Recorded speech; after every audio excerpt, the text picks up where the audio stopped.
Advised Fund Basics. Hi, I'm Bill Stanczykiewicz. This is the first day from the fundraising school, and I'm joined today by Dr. Danielle Vance McMullen and by Dr. Dan Heist. They have come together to form the Donor Advised Fund Research Collaborative, and through that work, they are the co-authors of Chapter 38 in Achieving Excellence in Fundraising, the 5th edition, Donor Advised Fund Basics. And Dr. Vance McMullen teaches at DePaul University, while Dr. Heist teaches at Brigham Young University. And Danielle, let me ask you first, there's still some mystery around this giving vehicle. What in the world is a donor advised fund? Well, a donor advised fund is essentially a charitable checking account hosted by a community foundation or some other donor advised fund sponsor. You might have heard of some of the national ones like Fidelity Charitable or National Philanthropic Trust. And these accounts are essentially a partnership between the donor and the donor advised fund sponsor. So if I'm a donor, I might contribute to an account. You can think of it as a checking account at a donor advised fund sponsor, and I would receive an immediate charitable deduction for that gift on my taxes, but then I would make gifts to nonprofits from that fund. In the meanwhile, until I've given out those gifts, those funds could be invested. They could go into a program-related investment, and any fees from that investment would go back to the sponsor. And over time, I would give out that gift. I would add new contributions to my fund, just like I might add new contributions to my checking account, and continue that cycle of making charitable gifts through this tool. And Dan, let me ask you, then how does this work? If this money is going into this account, how does the money come out of the account and go to nonprofits and charitable support? Right. So the reason it's called a donor advised fund is because the donor gets to advise this charity that's holding the money of how to use the money. So they make what are called grant recommendations. So they'll go onto the online portal. They'll say, I want $100 to go to this organization. They'll search through, maybe there's a searchable database. And then they make a recommendation to this organization. The organization will take a look at their recommendation. They'll vet it, make sure it's going to a legitimate 501c3 charity, public charity, or other organization that's a legal entity. And then they'll approve it. And then they'll send the money out. The organization gets a check in the mail that doesn't come from the donor directly. That's one of the tricky parts. The check will come from such and such community foundation or Fidelity Charitable, but it was actually the donor behind the scenes that was advising that donation and advising that grant and recommending it to go out. Let's take a moment and think about these donors. And I'm just kind of wondering why they would do this. So I want to ask both of you, who is this person, the type of donor that utilizes a donor advised fund, and why do they do so? It sounds like it's an extra step instead of just donating directly to the nonprofit organization. So Danielle, let us start first with you. Who are these people and why are they doing this? A little bit of work looking at this. These donors can be charitable in many ways. And I think I'll start with kind of one of the misconceptions is that they're all kind of ultra wealthy donors, the type that would start a foundation. A lot of times these are folks who are kind of really intentional about their charitable giving, but maybe don't want to go through the administrative hassle of doing a foundation or don't have the kind of funding that would be required to start a foundation. So one of the things we've looked at through some of our work in the Donor Advised Fund Research Collaborative is that the size of these donor advised fund accounts, actually about 45% of them are under $50,000. About another 45% are between 50,000 and $1 million, and only 10% are size of $1 million or greater. And those donors will give out those funds over several years sometimes. So you can kind of imagine a person who's giving annual gifts of $10,000 or so. So probably major gift donors, but not necessarily kind of the ultra high net worth folks you might think of. They tend to be a good mix of men and women. They tend to be kind of in that kind of middle-aged to maybe early retirement age. And oftentimes these are folks who, have some sort of a wealth event or some sort of kind of an annual commitment to charity they really want to continue working toward. Dan, how about yourself? What more can you tell us about these donors? As a comprehensive answer from Danielle, but again, they're taking this extra step. Danielle mentioned that the behavior can be similar to major gift donating. What else can you tell us about these folks who are putting money into donor advised funds? Well, we've interviewed dozens and dozens of donor advised fund donors trying to understand why they're using it, why they're choosing this model. A couple of things I'll just add is a lot of times folks will hear about donor advised funds from a professional advisor, a financial advisor, an attorney.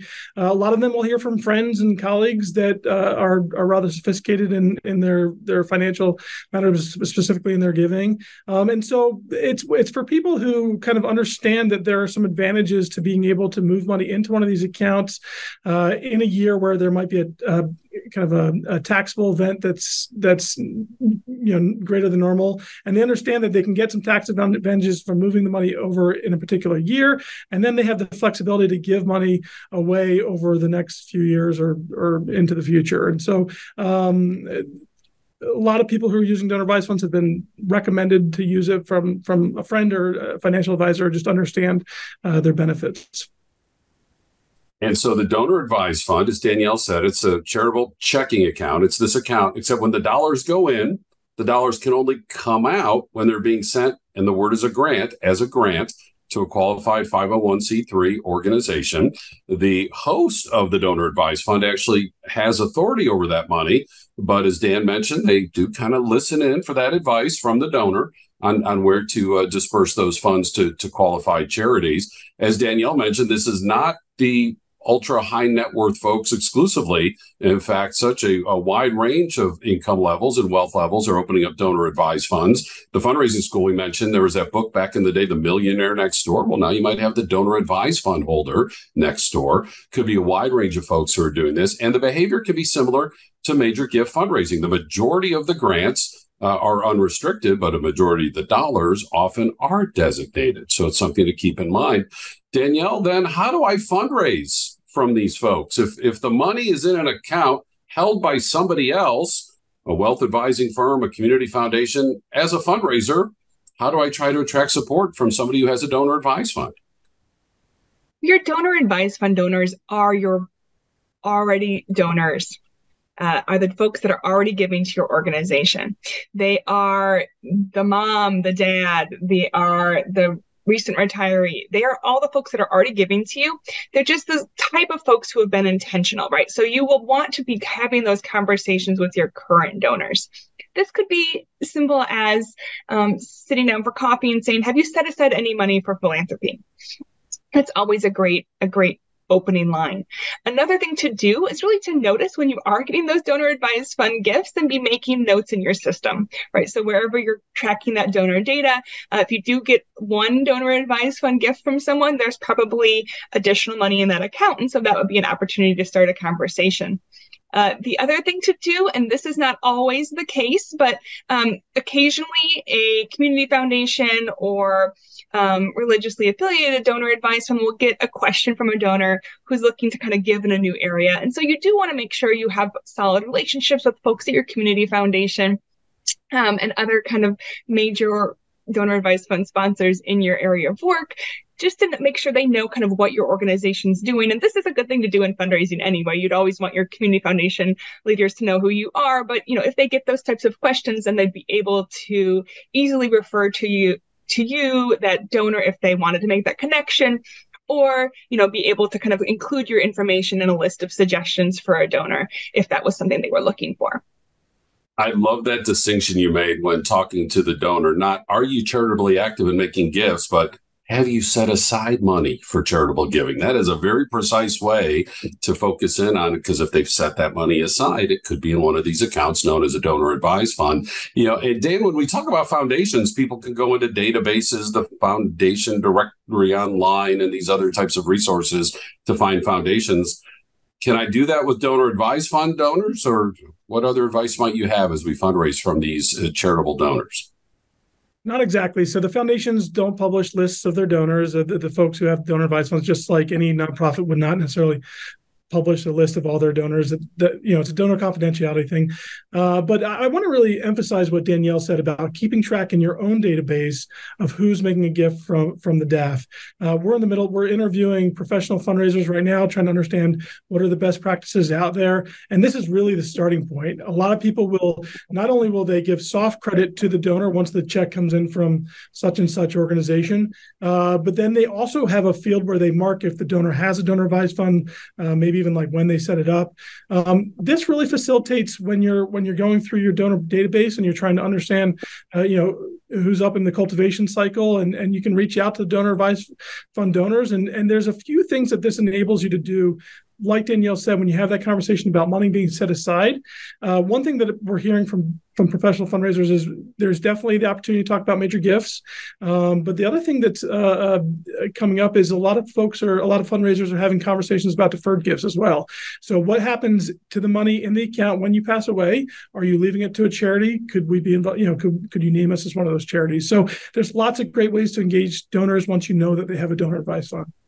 So thinking about the planned gift as well, if somebody holds a donor advised fund. Now, we need to point out that both Danielle and Dan have earned their academic degrees, some of them at least, from the Indiana University Lilly Family School of Philanthropy, which is home to the fundraising school. So just want to show off a little bit with that fact, but also point out that they then know that asking for the gift is not the last stage in fundraising.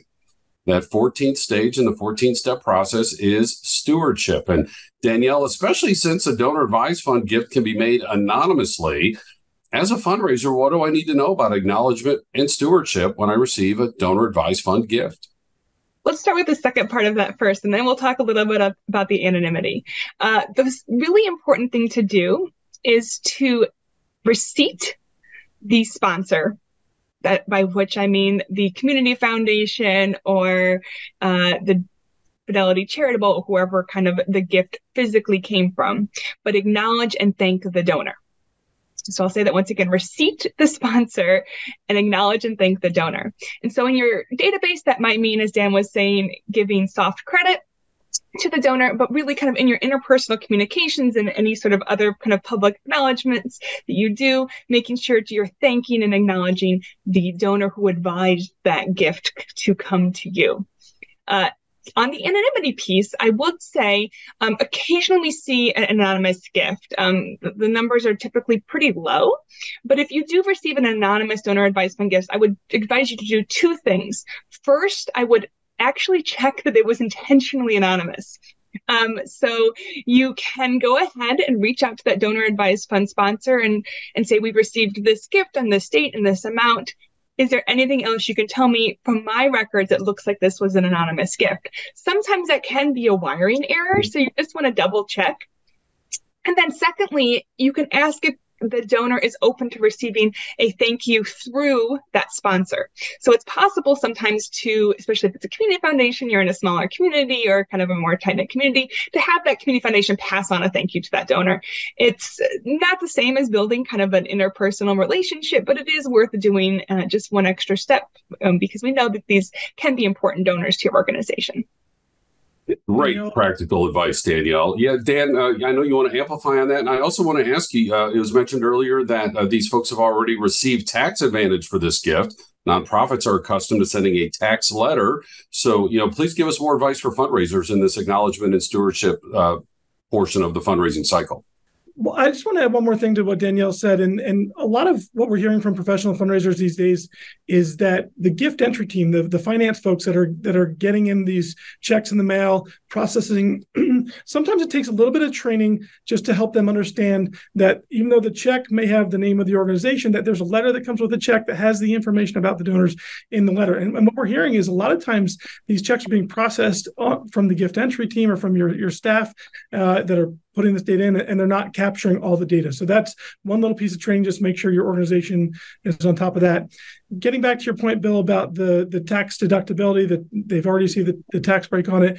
One of the tricky things with receipting and acknowledging donors is they don't get a tax receipt. They don't say this donation is tax deductible. Like Danielle said, they get a thank you. We acknowledge that you're the one behind this gift. Thank you very much.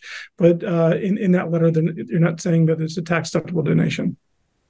Wonderful information helping us understand Donor Advised Fund with wonderful practical application from Danielle Vance McMullen and Dan Heist, the co-authors of Donor Advised Fund Basics, Chapter 38, in Achieving Excellence in Fundraising, the 5th edition.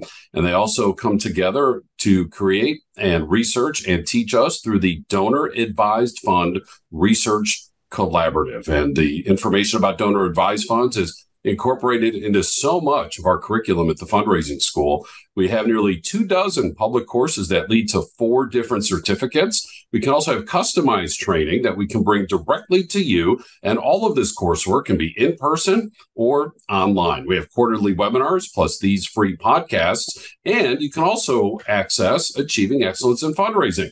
This information is available on our website at philanthropy.iupui.edu/the fundraising school. Grateful to our guests today, Danielle Vance McMullen and Dan Heist. Our producers today are Mike Anthony and Jennifer Boffman. I'm Bill Stanczykiewicz, and you are now more fully informed on this first day from the fundraising school.